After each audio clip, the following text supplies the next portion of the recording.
Is it cold in here, or are you just happy to see me? Fight to survive!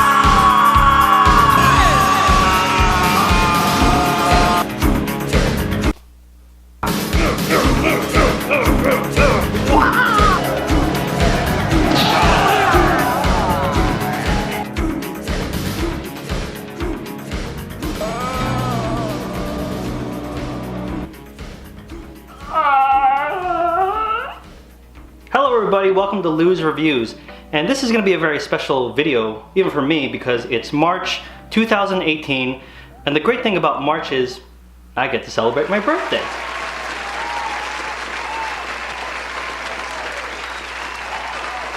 Wait,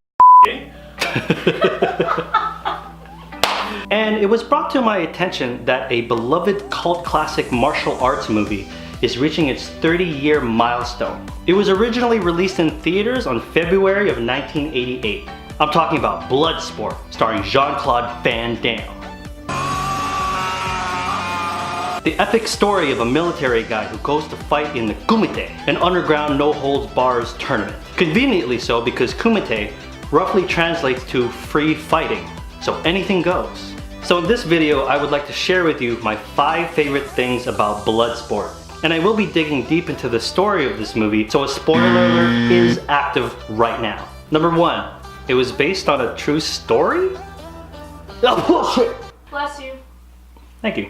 So recently, I wanted to watch Bloodsport, uninterrupted, commercial-free from beginning to end, with some good company. And it was awesome. I was quoting all the lines, enjoying all the fancy choreography, and really trying to understand Tanaka's words as a Shidoshi. For 2,000 years, knowledge passed from father to son, father to son. Enjoying JCVD's signature splits, and then the ending came around. So big spoiler alert, I told you. So at the very end, Frank finishes the tournament and he agrees to go back to America, taken by the 2 agents, the old white guy and Forrest Goddamn Whitaker. What the hell are you doing here? And then as he's about to enter the plane, BAM! It's based on a true story? Frank Dukes is a real guy. And apparently he's still alive today, and I think he's working with Special Forces. He has a website called the Original Ultimate Fighting Champion. Fight Champion. My god. He won the actual Kumite tournament in 1975, supposedly. He holds a lot of world records, supposedly. Hell, he even trained Jean-Claude Van Damme on set of the movie Bloodsport, 3 days a week. Apparently one of the records he did was break bulletproof glass. Bullshit! They shot at the glass and then he hit it. What? There's a video. There is a video. There is a video. But why would they do what? To show you it was bulletproof. Of course, not all of this is going to be 100% true. It's always based on a true story. And I knew this. When I watched the movie, I forgot that this was at the end of the very movie, flashing in the face that this is based on a true story. But it's always awesome to learn that something so stylized and so fantastic and frankly unreal was actually based on something real, supposedly. The blind scene at the last fight,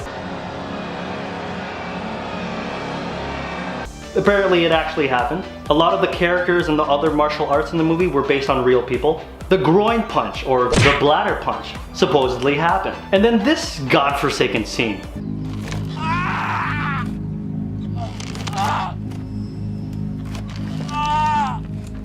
This is called the vertical eye, or it's called drawn and quartered. The idea is to achieve a state of peace in mind, or nirvana, when you're dealing with pain.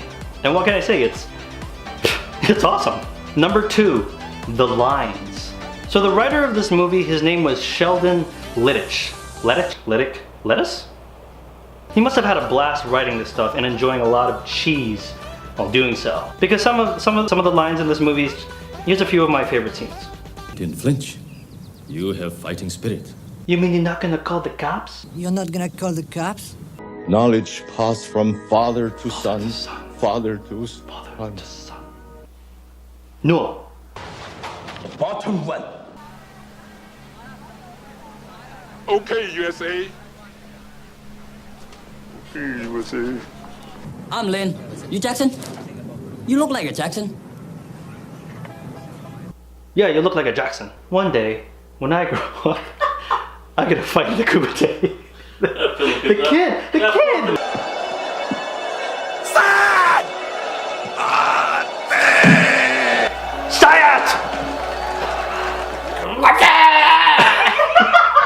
I mean, it's not as bad as Tommy Wiseau's awful masterpiece, The Room. Oh, hi, Mark. You're tearing me apart, Lisa! There, I did it. It's so bad, it's actually very enjoyable. And I'm aware of how cheesy this movie actually is. But there's something about watching a movie that's so laughably bad, you can't help but sit back, relax, and enjoy the ride.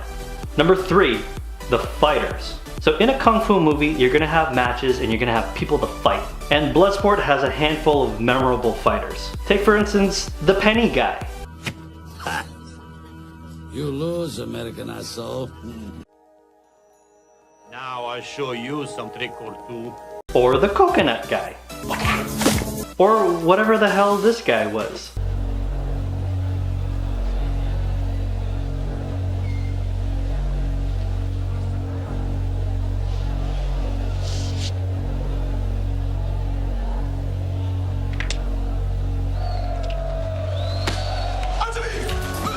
But I mostly want to talk about 2 fighters, Jackson and Chong Li.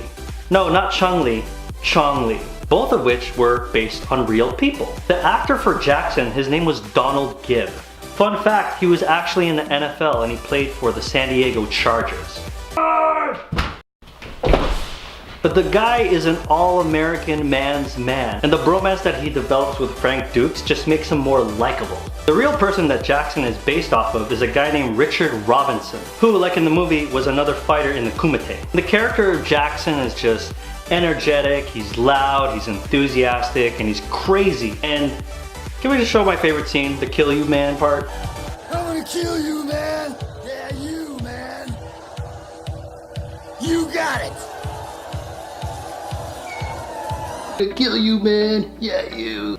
Awesome. And then there's Chong Li, played by Bolo Yeung. The real Chong Li unfortunately passed away before the movie was being made. He suffered a lot of blows and apparently developed a tumor. Is this guy alive now? What does he look like now? God damn! You know what, he probably could still kick my ass. Apparently the real Bolo Yeung is a lot like the lion from The Wizard of Oz. Very big, intimidating, and scary, and bulky, but he's actually a very big pussy.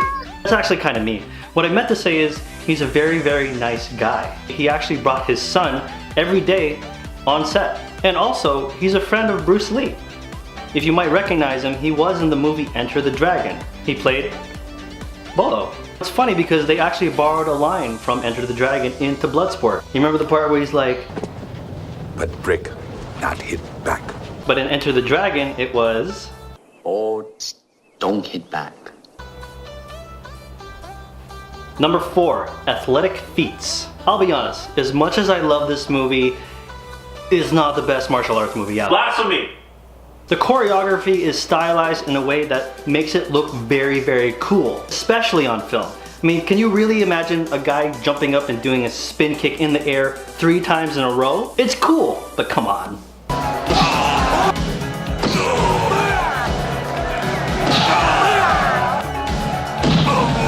And there's the jumping splits where Bolo goes under him.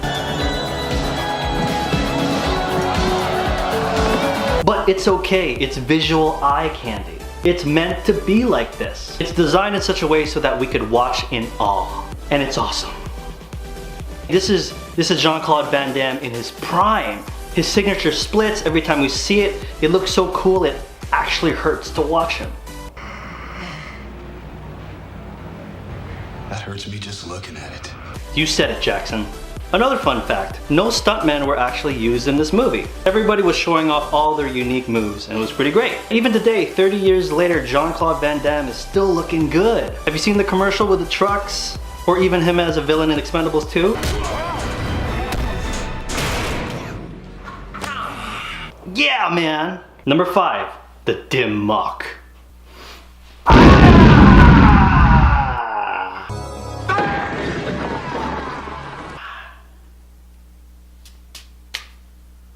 Not a scratch.